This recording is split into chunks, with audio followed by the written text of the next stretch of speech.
Perfect. Well, we'll get right into it, Deluxshan. I appreciate it, man. Thank you for being on the Maple Minute. Coach of Ontario Tech. I really appreciate it a lot. How does the U Sports level compare to other coaching experiences that you've had? How does it differ? Yeah. First off, Josh, thanks for having me. I appreciate you. Like I said earlier, talking to me about Ontario Tech and the program we're trying to build. So I appreciate this conversation. No problem. In terms of coaching at the U Sport level, I mean, coaching at this level, it's more holistic, right? It's more than just the basketball element of things. You're dealing with 19 plus, 18 plus. So we're dealing with a lot of academic stuff, a lot of off-court things. So, in comparison to other programs or other things that I've done in coaching, like that's just been very specific to basketball. This is essentially running a program which, has a lot of elements to it, right? So that's probably the big difference. And of course, the accountability of, coaching at the highest level now at the U Sport level versus, whether it's a provincial team or a rep team or that type of stuff, or, as an assistant at a college team, for instance, those are very different in terms of responsibilities. Yep. So I'd say, the biggest is, holistically running a program would probably be the biggest difference. And, also the fact of taking over a relatively newer program that, kids that we're trying to get, or, a lot of people don't know about Ontario Tech. Yeah, seriously.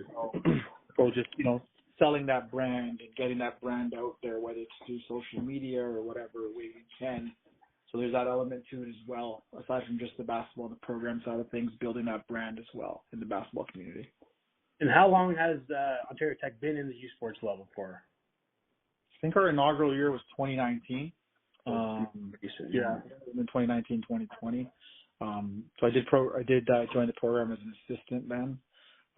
Really just crossing through the hallway because I used to coach. I was a lead assistant at Durham College prior to that. Okay. So I joined in 2019 as an assistant for a few years prior to doing my intern year last year, and then getting the official head coach title. That's awesome. So looking at your recruiting class this year, I think it's possibly one of the best in the OUA, if not in U Sports level, period. You've got a lot of good pieces. I really like the Zubair signing. That big man, Marco, how do you pronounce his last name? Milivojevic. Marco Milivojevic, yeah. And then Emmanuel just recently, you got some really good pieces. How can you speak on some of the recruiting and how you yourself have identified these players and what it's like getting them to come to Ontario Tech? Because it is a bit of a challenge to get people to come to the U Sports level because it's not always a full free ride, right? Yeah, no, absolutely. So first off, I want to shout out my coaching staff, especially my lead assistant, Shamarki, who, kind of leads our recruiting. And, we kind of identified certain talents that we wanted to go after this year. And last year prior, we did a pretty good job in bringing in some young guys from high school. Those kids are now in their second year, so we felt that we needed to bring in some transfers. So we went the route of, we were looking specifically at junior college guys, and that's how we landed Ayub Nur-Hussein and Keon Baker, both talented basketball players. Ayub is a 6'10" wing, Keon's a 6'5" guard. Both are great basketball players, high IQ. And then, like you mentioned, Zubair Saeed played a bit of D1. So we've been talking to Zubair now for 2 years. We talked to him last summer as well. So, it finally worked out where he was able to, come over to Oshawa, get his education here and now be a part of our basketball team. He is, he's been in the game for a bit, so he brings that leadership that we want. I mean, aside from, the basketball element of things. Marco was a big pickup for us. And the reason why I say that is, there were many schools after Marco. A lot of OUA schools recruiting Marco. So for him to choose Ontario Tech, it shows how much effort we've put into our recruiting this off season. Mm-hmm. Whether it be writing a letter to his parents in Serbian, for instance, right? Just to connect, because for us, basketball is great, but you come to the school because of the connections and the relationships that you Yeah. build with the coaches and the players, right? So our biggest thing was trying to build that relationship even before he got here. And, it paid its dividends, right? Like I think we did a phenomenal job in terms of getting him over to our school because, he's a kid out from Oakville and Oshawa is quite a bit away for him. So for him to choose us to come out live out here along with the other couple of transfer guys as well, I think we did a great job. And then Emmanuel Conco is the only high school pickup that we had this year. So he's been with us since mid-August. He committed mid-August, but we just announced him. I think it was yesterday. Yeah. He's a good kid. Very athletic. Can kind of play the 2-3 right now. Obviously, as a high school kid, we're gonna develop him into better decision making and things like that. But yeah, I would definitely say we have a pretty strong recruiting class, and considering the fact that we were able to get these guys to an up and coming school, right, versus a school that's already established. It's a testament to, I think, our recruiting process here. So absolutely. Hopefully it's just we're on our way up, and we continue to bring in talent, and continue to grow and get better through that.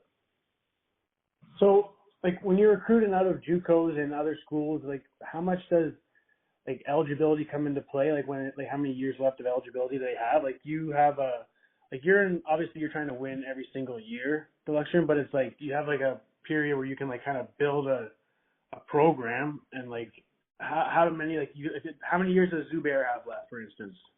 Yeah, so I think we're touching on our recruiting cycle, right? And that's a great question because right now the initial group that I recruited in my interim year, we had 5 guys come into the program essentially into their first year. So those kids are now into their second year, and they're hella talented. So by the time these kids are in their 4th and 5th year, they're probably going to be leading our team. So now we have, for instance, Zubair has 2 years left. Okay. Right. So Zubair would be, he has his 2 years left. By the time Zubair has done his 2 years, Stefan Pricka, who was an OUA All-Rookie last year, would be entering his 4th year. Yeah. Right. So the way we've worked our recruiting cycle is the guys that we've plugged in as transfers they're here now. They're gonna do what they need to do, and when they're get their degree and they move on after their 5 or 4 years of eligibility, depending on when they go, our up and coming younger guys will be ready to take over those roles, right? And then so next year, for instance, I'd probably pick up a couple high school kids just to have that cycle going. Okay. Right. So it's a bit of teeter tottering because, we don't, because we started in 2019, when I was an assistant, a lot of the kids that entered the program then, some have left, or most have left rather. So those guys essentially would have been in their 4th or 5th year, but they're gone. So we've had to kind of go younger last year and kind of, patch it up this year with some older guys to get some experience in the mix. Again, to win, like you said. Yeah. So the last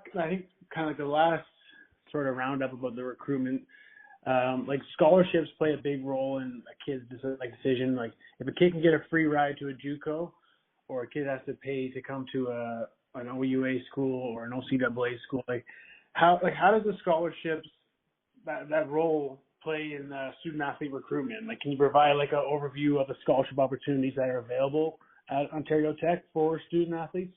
Yeah. So I think the first thing with trying to keep talent in Canada is to let the recruits they have to understand that the basketball here is just as good. Mm-hmm. Right? The OUA is a fantastic league. The U Sports is a fantastic league. There's a lot of great players, a lot of great teams. So the basketball in Canada is really good at this level.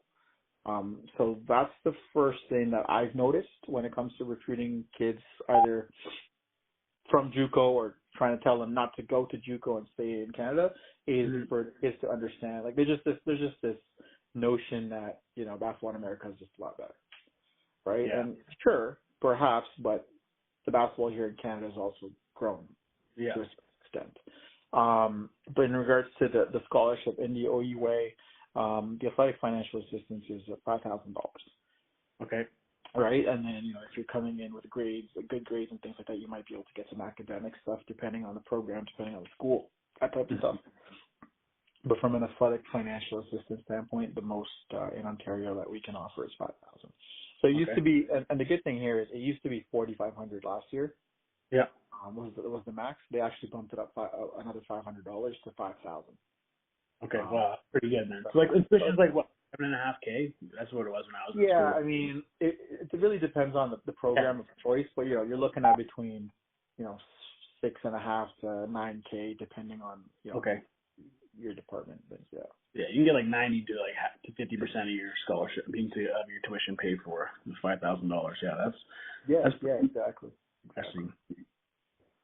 Okay, so next questions I have for you is the U Sports level. Like, just your competition is clearly intense, like you just said. How do you prepare your team to face teams like you're going to play different teams each time? Like, how do you go from keeping them like you're going to play a big team like a Carleton, and then or you're going to play a team like that didn't play so well last year, like a York or like a Laurentian? I'm not being like shitting on any of these programs. I'm just saying, like, how do you maintain intensity throughout? Like, if you can, you're going to put a beating on a team, or you're going to have a tough outing. Like, how do you just like coach the intensity level of the U Sports? I mean, for us, our intensity level has to be high, irrespective of who we're playing. We were, we went from one, and the first couple of years we were 1-22, 1-25, I think, and we were losing games by 40 plus per game. Those losses, right? It was brutal, right? So last year we were 4-18. We were losing the games that we did lose. We lost by under 8 points mostly. So I don't think we're in a position to take anybody lightly. Yeah. So we have to come, whether we're playing a Carleton or whomever, the intensity level and the focus and the game planning has to be the same, irrespective, because I don't think we've earned the respect to, take a day off yet or take a game off yet, if you will. So we got to come with that type of motivation where we're doing everything the same. And, one of the main things that I push to my team is, we have these aspirations and all these goals of end of season playoffs and wanting to get to where we want to get, but we got to really be where our feet are right now, right? We have to be, like, I want us to be goal driven, which is, making playoffs and things, but we have to focus on right now. We got to be process driven. We got to be process driven to deal with what we're dealing with right now, what we're dealing with tomorrow, right? So that's like my biggest focus with our group, is keeping them locked into what is happening right now and not looking too far ahead. So I don't think our approach to any specific team changes. I don't think we're there yet to have that type of mentality. So I think, we're going to go 150% whether we're playing the top team in the country or the worst team in the country. Okay, fair enough, 100%. Next question I have: transitioning from lead assistant to head coach. Like, now you have like full reign of the team. What's going to be the main difference in those two jobs, like lead assistant, head coach? What's the main differentiator, difference maker of the two jobs? You know what? It's funny you asked that, because I was talking to one of my lead assistant now about this. And, when you're an assistant coach in a program, your job, of course you help with the basketball side of things, but your job is to be the player's best friend, right? Like, you want to make sure we have, happy players, build that relationship with them, and essentially be really good friends with them where you kind of understand what's going on and things like that. And as the lead assistant, that's what I kind of did. I had great relationships with players. Not to say I don't have great relationships with players. My guys are fantastic people. We have great relationships, but the difference I've noticed is, you're that guy. You're the correction guy now, right? As the head coach. So when things don't go the way they should, or guys are not doing what they're not doing, you're the guy that confronts those things, right? Versus as an assistant, you don't as much. So I think that was a big change that I've noticed in terms of the relationship side of things, right? Not to say, we still love our guys, just as much, whether it's a lead assistant or head coach. It's just the element of, friendly versus not too friendly is a big change. And then running the program, right? I mean, like you said, free reign to, the type of offenses that we want to run, the type of defenses that we want to run. We're looking at a lot of things that are, that are very unconventional to the OUA this upcoming year in terms of our defensive strategies and things like that. which I think will surprise some people. So being able to make those calls and, when those things go south and don't work, being able to make those adjustments. And, at the end of the day now as a head coach, like, it's your product. Yeah. Right? What goes on, what we're putting out on that floor on November 2nd when we play that home opener is essentially my product.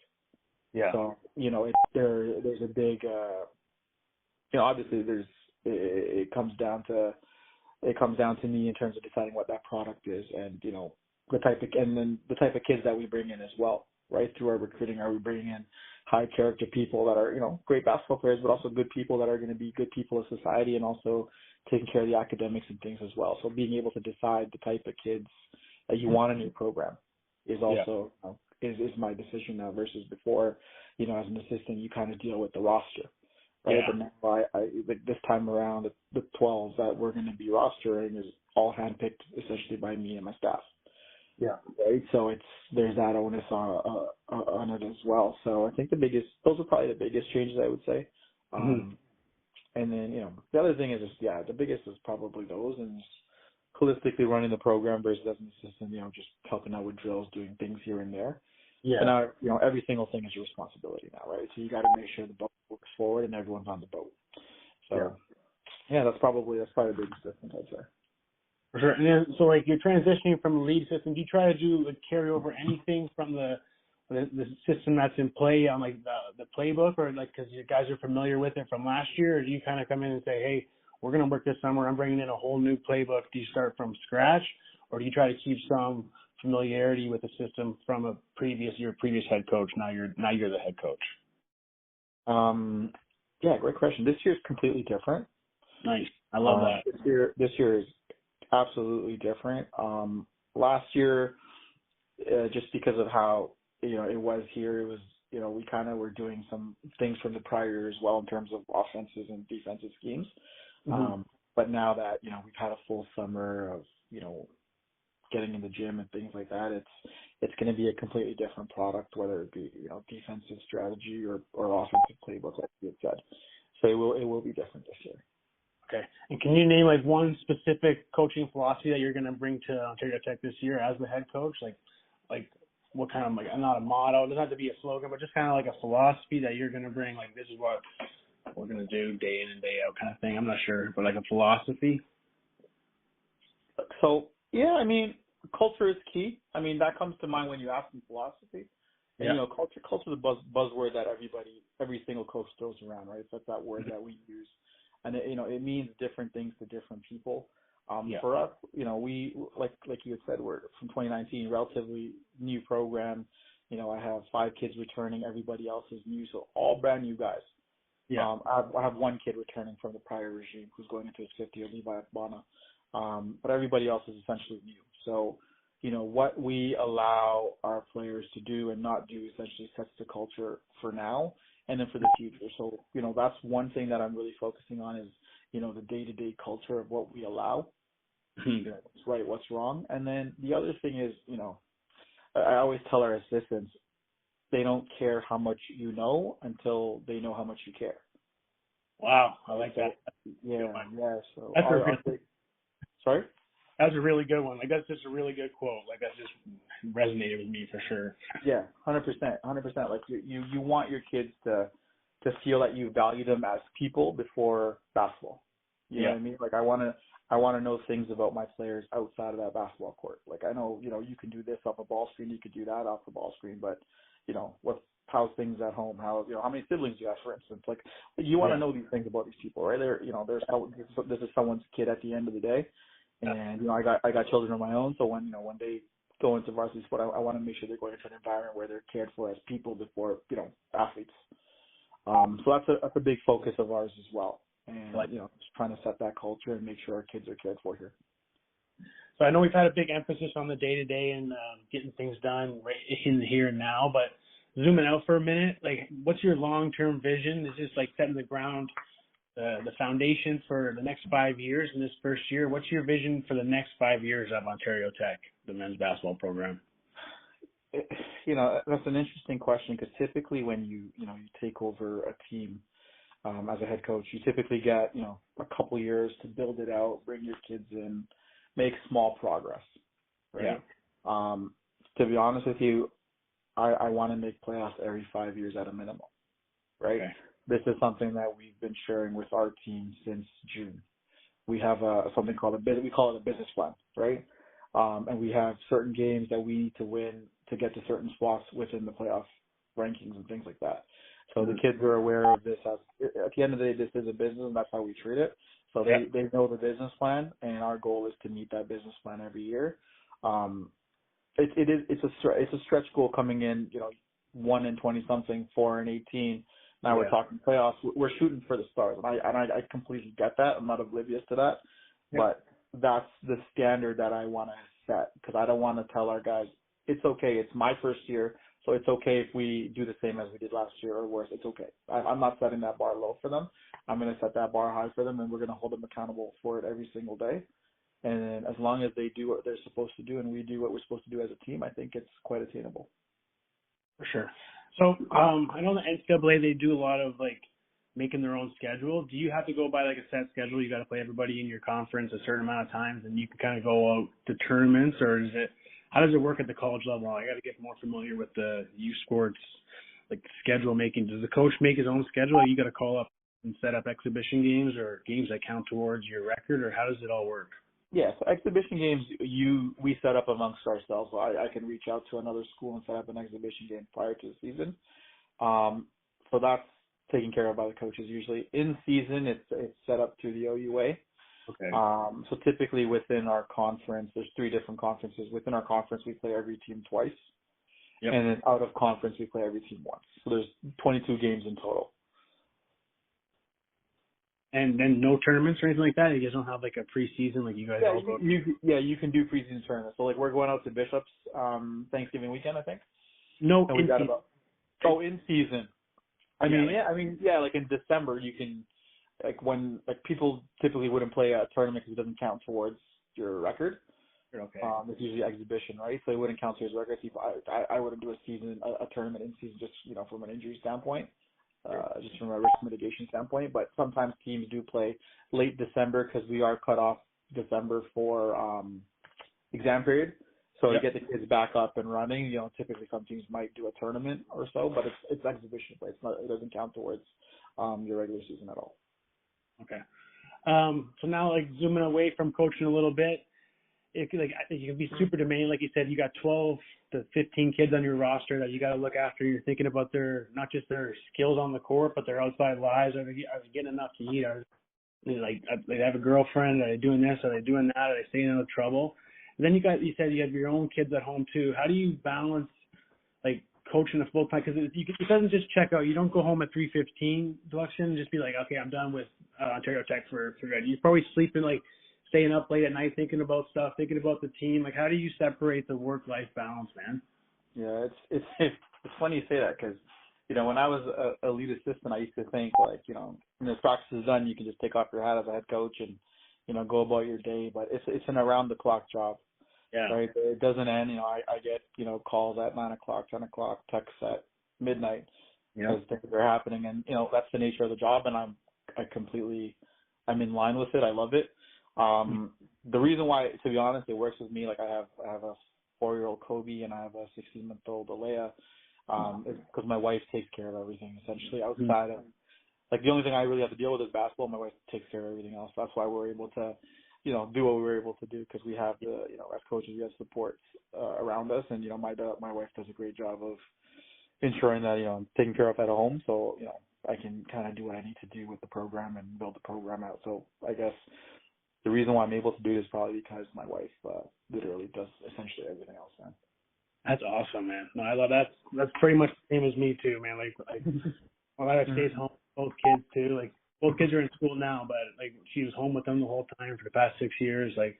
We're pretty lucky guys, man, for sure. Yeah, it's not easy taking care of kids, It's a challenge.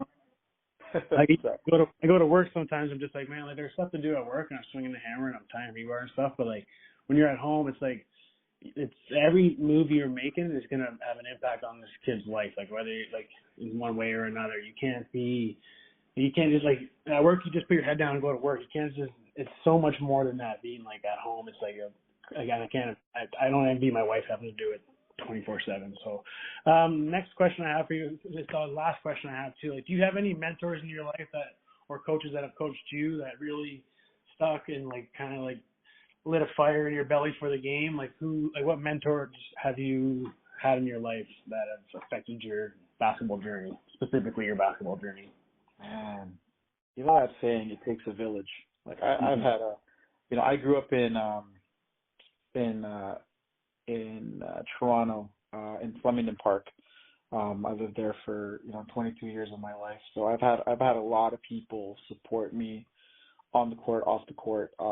Yeah, definitely my high school coach, Marko Zezovic, gave me my first job as a coach when I was on the boys team in grade 12. I got to coach the junior boys and the senior girls team in high school. So that kind of gave me my entryway into coaching. And there's a whole bunch of people, Sean Loucks, Tyrone Bob, Coach Greg Francis was a big part of my development. He's the one that gave me the opportunity to coach in U Sport in the OUA as an assistant as I transitioned from the CCAA over to U Sport. So there's a whole bunch of people that have supported me, whether they know it or not, that have played a huge factor in my growth within this world. I love that, man. I really appreciate your time. It's been about a half hour now. I really appreciate you taking the time. And sorry about the phone tag back and forth trying to get this interview, but I think it was really worthwhile. This is probably one of my better interviews that I've had with anybody. Just really insightful stuff and thoughtful content. I think this is going to cut up into a ton of different videos. I'm going to post it on YouTube, and I'm going to transcribe it and post an article, and then I'll get a couple graphics going. I'll stretch it out over a little bit of time here, but I'm going to get a lot of stuff out of this. And I really appreciate your insight and how you look at the game. And if you have anything that you wanted to say before we wrap up here, that would be great. If not, then we can text each other. And I just really appreciate it, man. Sorry, I'm a little bit lost for words. Just like talking to coaches like this, like it's a big deal to me. So I just really appreciate your time.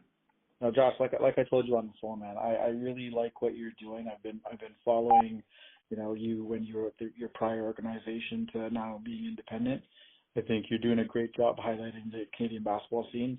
I followed a couple of your interviews as well, and I think you're doing a great job highlighting this level of basketball for the kids to understand that, there is basketball that can be played in Canada, and we need people like you out there to let these kids know. So I really appreciate you doing that, and also taking the time to talk to me about my program, what we're doing here. So I really do appreciate you doing that, man. So, all the best to you, to your family, and thank you again. Appreciate it. Well, thanks for the time, Deluxshan. Go Tech this year. I'll be rooting for you guys hard. Best of luck in the season, and we'll be chit chatting throughout the year, and we'll get you a couple. I'll try and get you a couple players for next season for the recruit you can have a look at. Love that, Josh. Thanks, man. Thank you. Enjoy your weekend, man. Thank you so much. You as well. Take care. Take care. Bye now.